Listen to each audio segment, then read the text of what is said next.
This is Boxing Tickets, and we are delighted to be joined once again by the main man in Dublin, Paul Ryan. How are you? Good, Stephen. Thank you. Thanks for having me. Sexy is back. Absolutely, you said it.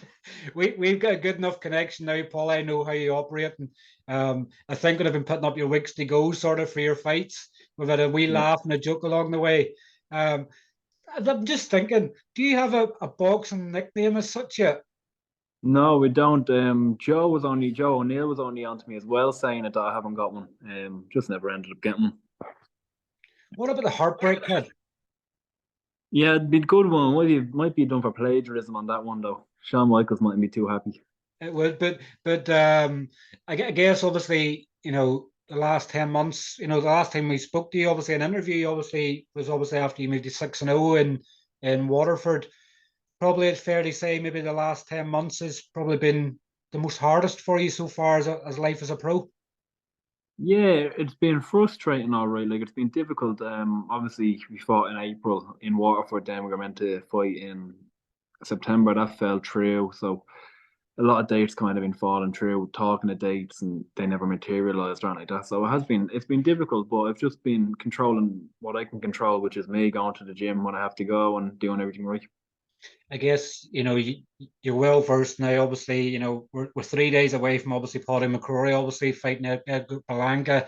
He's probably similar to you at the start. Obviously, fight dates falling through and everything else. Do you sort of take the positives from it? I guess obviously you're in a thriving obviously gym environment. You're seeing obviously. I guess in some ways positives and negatives. You're sort of seeing everybody else getting fight dates. Obviously, you're seeing obviously people retired. Senan Kelly obviously becoming the BUA Celtic champion, sort of mixed emotions, probably sort of for you seeing people fighting and you not getting an opportunity. But does that make you stronger? Does it make you hungrier? Obviously, as you kick on now on Friday night. Yeah, like I'd never really look at anyone else. Like it's great seeing the lads getting active, and it's great seeing Senna win this title. But I'm in the gym every day, so that never really plays a big effect on me. Like I said, I can just control me, but I know that in boxing it just takes like probably one good run, and then you can change everything, you know. So once I keep in the gym and I keep ticking away, it'll come to me.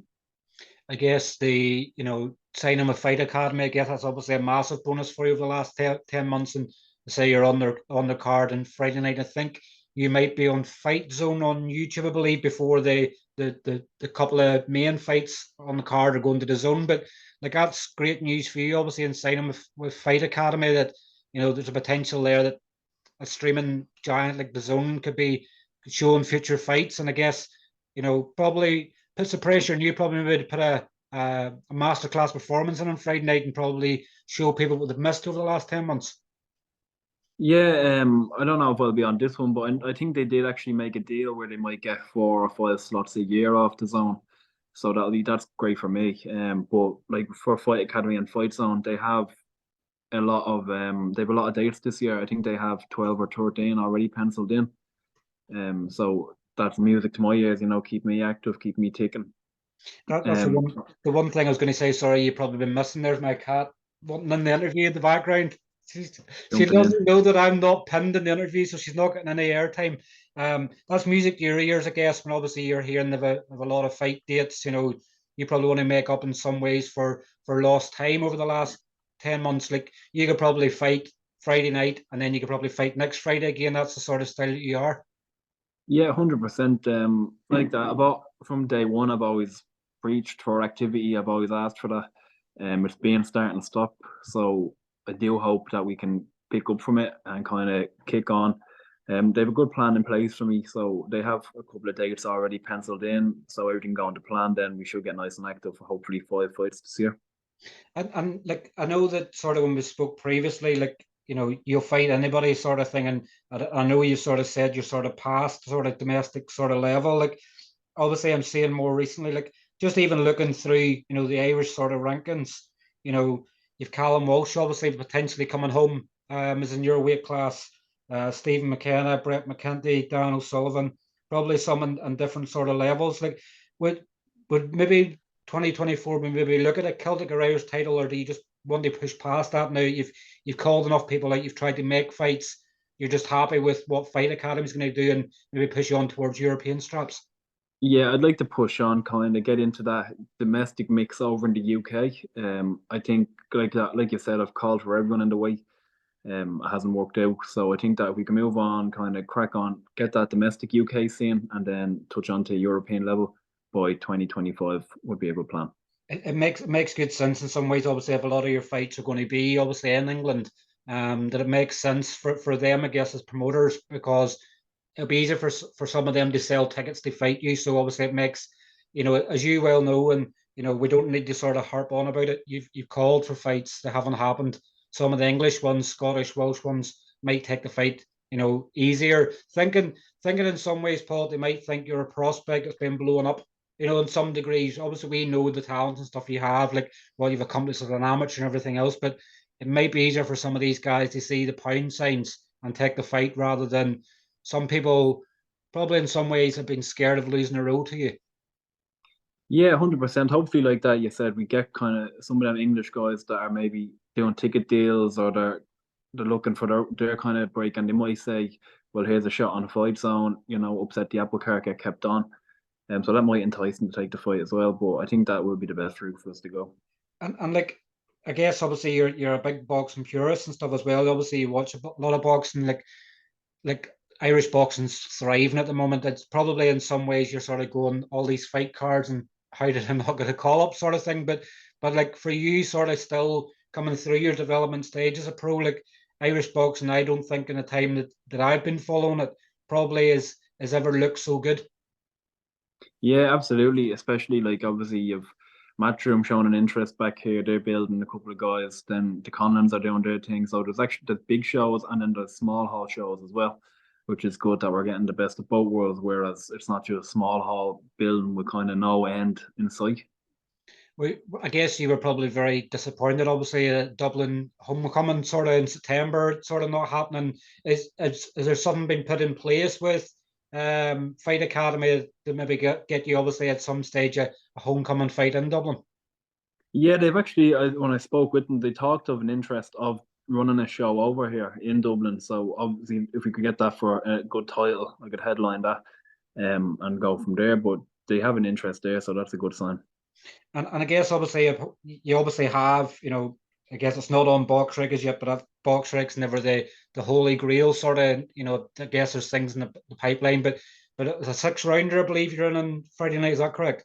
Yeah, this is a 6 rounder. We're on, so the plan is to do two 6 rounders just to get the activity back, and then we'll push on to 8 rounders then from there. And I guess it's destruction sort of mode for you once again on Friday night. Like you're just over 48 hours away from fighting, and they look at your face, Paul. You wouldn't even think it's another day in the office to you. Like Yeah. you're not one of these people that sort of get the fight week and they don't want to speak to people. Like you look fresh, you look happy, you look relaxed. You wouldn't think you hadn't fought in 10 months. Yeah, no, it feels right. Nothing feels out of the ordinary. So it's where it should be. This is where I'll thrive in the fight weeks, doing a bit of weight cut and I'm traveling. This is me happy place. And when like obviously once you move to 7-0 on Friday night, when's obviously planned to get back out again? Maybe April, May sort of time. Yeah, I think early. I know they have a card on March 30th and then they have another one on April 6th. So I should definitely get on one of them, either or. And I guess like once you get a 6 round out of the way, is a natural progress to move up the 8 next time out because this will be what I think your fourth or fifth, maybe Yeah. six So round we're fight. gonna do we're gonna do two 6 rounders just to get back active, get back ticking. So that's why there'll be probably quick turnarounds from February to March, and then we'll go on two more 8 rounders, and then hopefully finish the year on a 10 rounder. You've definitely got a plan well in place, and I guess Absolutely, yeah. for that, I guess for obviously that heartbreak sort of in your family, sorry in your mind at the moment. Obviously, we're not fighting. By finishing the year with 2024 with a belt around your waist, that'll obviously make up for it. Yeah, 100%. It'll show that there is light at the end of the tunnel, to keep taking that it's working, that what we're doing is going to pay off. And is there anybody obviously you want to thank? Obviously, sponsors, obviously people that's obviously helped you out throughout the camp, in the lead up to your Yeah, fight. all my sponsors are great. Like Let's Glow Sunbed, Concept of Blinds, Unique Physique Gym, AP Breakdown Recovery. I have that many Concealy Crash Repair, Tan Put Me you on the spot, Sunbed. haven't I? Oh, come here, I'll be playing, I'll be all day. But no, they're all really good to me. I'm really lucky that I have them. My family as well always help me out. My girlfriend's She does an awful lot for me as well. And then me He whole is a team, you know. legend. Ah, yeah, she's deadly. She does an awful lot. She was only driving me out to get me fight kit earlier on, so I'm lucky to have her. But everyone around me, I have a really good team around me. I'm grateful for them all. I'm sure, obviously, the loudest voice, and obviously the Olympia. I made a mistake earlier when I said 48 hours, it's 72 hours, obviously, Saturday night. I'm Yeah, getting mixed up with, obviously, Kane McMahon, obviously, who I know you obviously sparred with throughout this camp. He's fighting in New York on Friday night, yeah, Paulie on Saturday night, and obviously yourself in Liverpool. yeah. Busy Um, weekend, yeah. but obviously I know from previous, obviously when your missus has been at the fight, she's been the loudest person there. You know, hopefully the security obviously in the Liverpool Olympia are well aware that she's going to make plenty of noise. Ah, yeah, no, they'll be well warmed up for her, and then I think it'd be her and me ma usually are the loudest. But here, that's is that the voices you would probably hear sometimes. You know, you're used to it. You know, they say sometimes when you step through the ropes, you don't hear anything other than the referee in your corner. Do you hear that outside influence sort of spurring you on?